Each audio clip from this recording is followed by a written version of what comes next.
Welcome to episode 1 of NES Revisited. My name is Damien, and I'm going to be checking out all the Nintendo games released in the USA in order of the months that they were released in.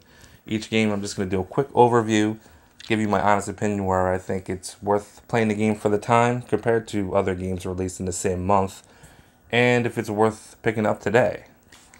With over 700 games released for the NES, there's bound to be some hidden gems and some stinkers in that pile, so let's go check those games out.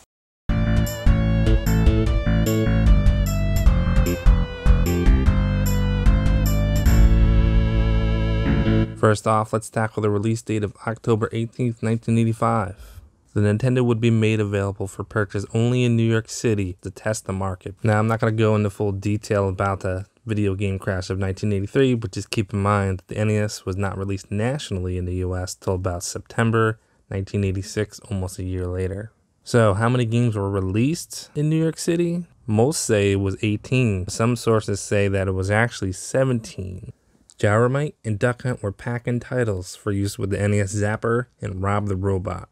The next 13 titles are pretty much common knowledge and have never been disputed. That puts us at 15 titles. So what's the last 3 titles? Super Mario Bros., Mach Rider, and Soccer. According to some reports, Super Mario Bros. Was not ready for that New York City launch due to the game being released only a month earlier in Japan. It's been suggested that Super Mario Bros. Was released a month later. I can't confirm any of this other than some articles that exclude Super Mario Bros. And Mach Rider. Mach Rider has been debated as well, although many sources show it was the launch title. It's not consistent as the other 15 titles I mentioned earlier.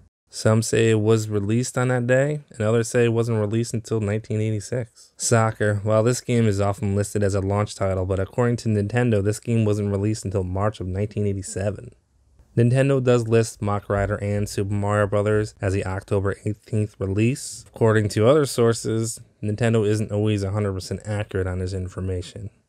Well, I knew it wasn't going to be easy, so I decided to postpone Soccer till March 87 and add Super Mario Bros. And Mach Rider as launch titles in the series. Alright, so with that settled, I decided to break up the launch titles by the type of series displayed on the black box.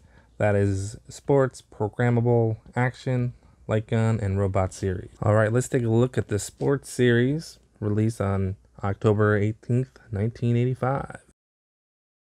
Let's check out the first game of the series, 10-Yard Fight. No title music on this one, but there is a gameplay demo, which is nice. 10-Yard Fight started off as an arcade game in 1983. Graphics and sound were superior to the NES, but that's to be expected. On the plus side, the NES version had a 2-player mode, and you could play defense, while the arcade version was offense only. Those who had an Atari 26 or 5200 would be able to play real sports football, so by comparison, 10-Yard Fight looked appealing for the time.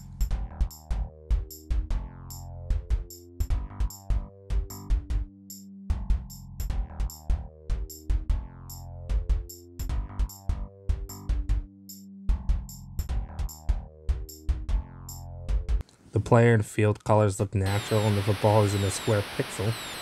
There's even a ref who pops out after each play. Well, from about 40 yards away.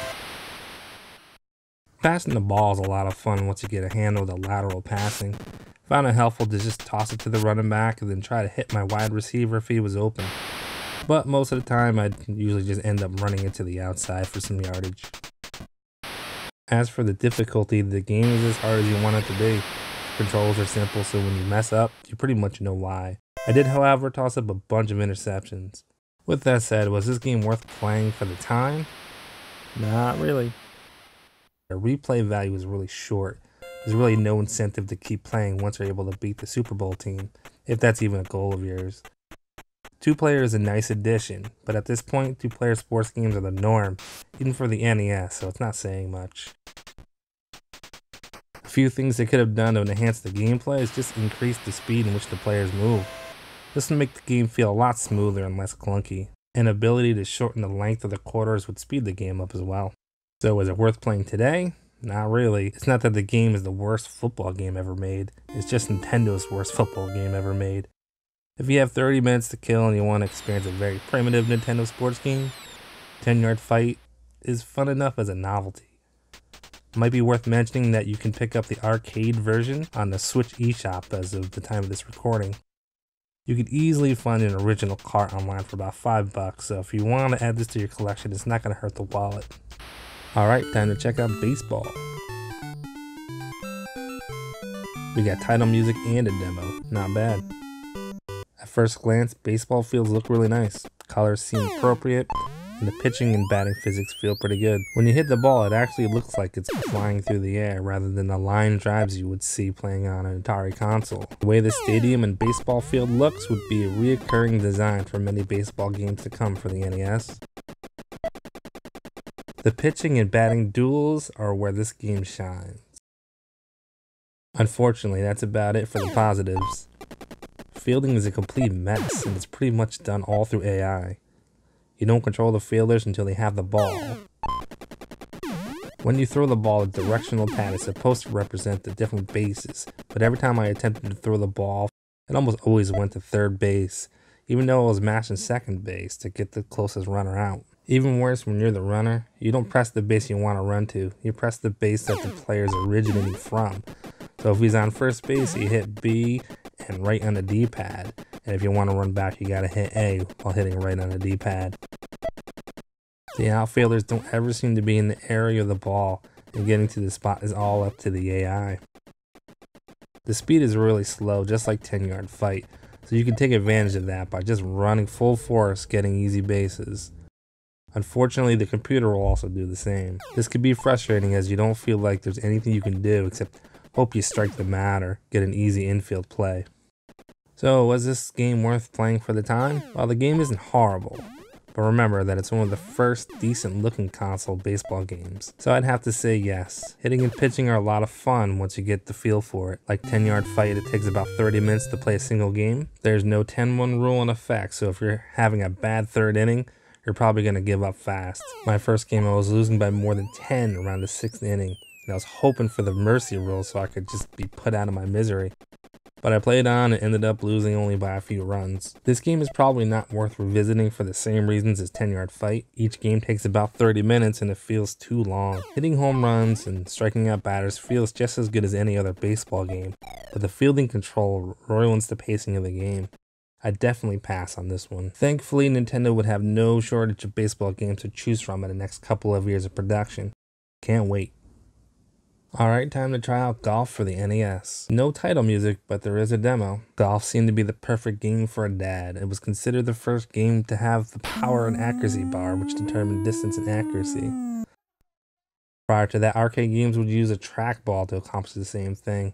Golf gives you 9 holes and all the hazards you'd expect, like sand, water, trees.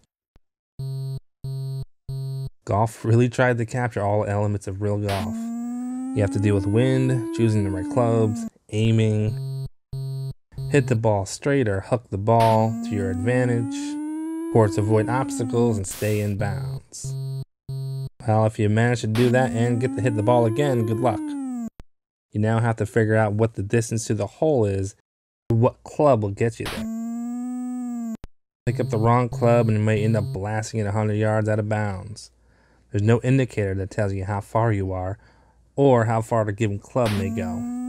If you want to be successful in this game, you have to play a lot of trial and error.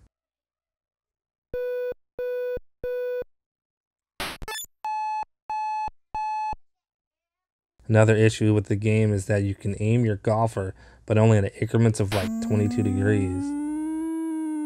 This means you can't aim directly at the hole, so you're going to have to rely on hooking the ball. Putting is just as challenging. Too much power and the ball will fly off the green with the quickness. Now, was this game worth playing for the time? Definitely not.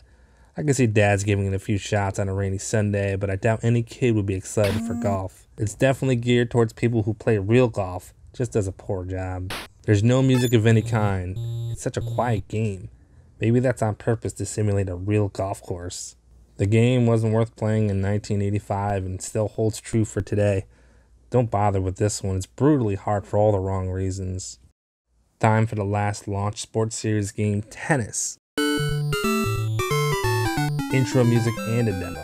Nice.